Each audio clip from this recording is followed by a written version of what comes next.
జై భీమ్ బహుజన మిత్రులకు అక్క మాయావతి గారి నాయకత్వాన్ని బలపరుస్తూ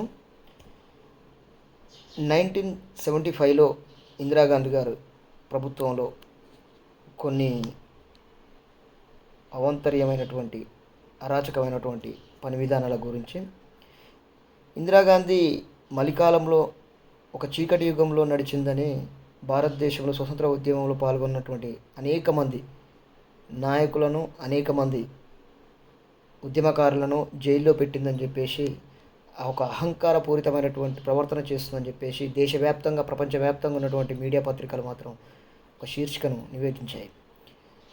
అదే సంఘటనలో మరోపక్క బీసీలు కానీ దళితులు కానీ ఎస్టీలు కానీ వాళ్ళ జీవన వ్యవస్థ చిన్నభిన్నం అయిపోయిందని కూడా చెప్పుకోవచ్చు. అదే అత్యవసర ఎమర్జెన్సీ అని చెప్పేసి ఆమె కాలంలో చేయబడినటువంటి చట్టం.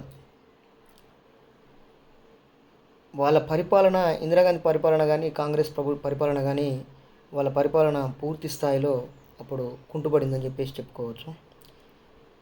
జీవించే హక్కు మీద ఉక్కుపాదం మోపడింది. మాలల మీద, మాదిగల మీద, ట్రైబల్ కాస్ట్ మీద, ప్రతి ఒక్క అణచబడినటువంటి వర్గాల మీద పూర్తి స్థాయిలో ఉక్కుపాదం మోపిందని చెప్పేసి చెప్పుకోవచ్చు.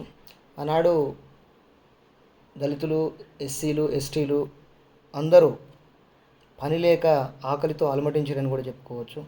చదువుకున్న వారికి ఉద్యోగాలు కూడా లేక బడులన్నీ గొడ్ల సావిలులాగా ఉన్నాయని చెప్పేసి చరిత్ర చెప్తా ఉంది. దళితులు పొట్ట పట్టుకొని పట్టణ ప్రాంతాలకు వలస వెళ్ళిరని కూడా చెప్పుకోవచ్చు. భూస్వాములు చేత నీచంగా చూడబడ్డారని కూడా చెప్పుకోవచ్చు. పోలీసులు భూస్వాములకు కొమ్ము కాశారు, కులాధిపత్యం మీద పిచ్చగిల్లింది. ఈ పరిస్థితుల్లో దళితులు దిక్కులేని దయాన స్థితిలో ఉన్నారని చెప్పేసి మనకు 1975లో ఉన్నటువంటి వాళ్ళ చరిత్ర చెప్తా ఉంది. ఈనాడు కూడా తెలంగాణ ప్రాంతంలో చూసుకుంటే, తెలంగాణ కాంగ్రెస్ ప్రభుత్వంలో చూసుకుంటే, ఈనాడు జరుగుతున్నటువంటి పేదవాళ్ళపైన కాంగ్రెస్ ప్రభుత్వం ఉక్కుపాదం మోపిందని కూడా మనకు కళ్ళ ముందర చూస్తున్నటువంటి చట్టాలు కొన్ని కళ్ళ ముందర కనపడతా ఉన్నాయి. వీళ్ళు చేస్తున్నటువంటి ప్రతి ఒక్కటి ఆర్టీసీని నాశనం చేశారు, సింగరేణిని కూడా నాశనం చేశారు, వ్యవసాయం కూడా కుంటుపడిపోయింది, విద్యుత్తు ఎప్పుడు పోతుందో ఎప్పుడు వస్తుందో కూడా అర్థం కాని పరిస్థితి, పెట్టుబడులు పూర్తి స్థాయిలో అడుగంటిపోయినాయి, రియల్ ఎస్టేట్ పూర్తి స్థాయిలో నాశనమైంది. మన రాష్ట్రానికి ఖజానా బీఆర్ఎస్ ప్రభుత్వం ఖజానా ఖాళీ చేసింది. ఉన్న ఖజానాకు లేక వీళ్ళు 1000 కోట్లు అప్పులు చేయడం జరుగుతుంది. హైదరాబాద్ ఒక హైదరాబాద్ ఉన్నటువంటి ఇమేజ్ని కొల్లగొట్టే ప్రయత్నం కూడా జరుగుతూ ఉంది. వ్యాపార యోగ్యత మునిగిపోయింది. రవాణా వ్యవస్థ కూడా పూర్తి స్థాయిలో మునిగిపోవడం జరిగింది. వైద్యం సమూలంగా నాశనమైందని చెప్పుకోవచ్చు. విద్యా వ్యవస్థ కూడా పూర్తి స్థాయిలో నాశనమైందని చెప్పేసి మనకు కళ్ళ ముందర కనపడతా ఉంది.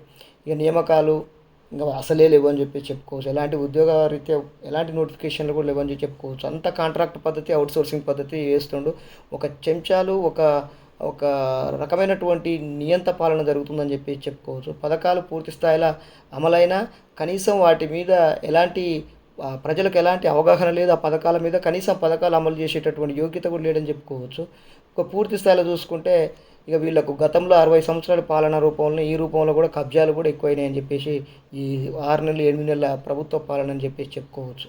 కాబట్టి ఈ భారతదేశంలో కానీ తెలంగాణ రాష్ట్రంలో కానీ మనం బహుజన్ సమాజ్ పార్టీ, భారత రాజ్యాంగాన్ని కట్టుబడి ఉన్నటువంటి బహుజన్ సమాజ్ పార్టీని పూర్తి స్థాయిలో మనం ఏనుగు గుర్తుకు ఓటేసి గెలిపించుకుంటే తప్ప మన బడుగు బలహీన వర్గాలకు కనీసమైనటువంటి మేలు జరగదని చెప్పేసి నేను ముక్తకంఠంతో తెలియజేసుకుంటా ఉన్నాను.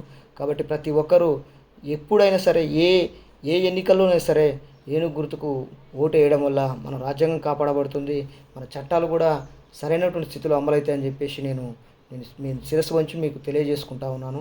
జై భీమ్, జై భారత్, జై బీఎస్పీ.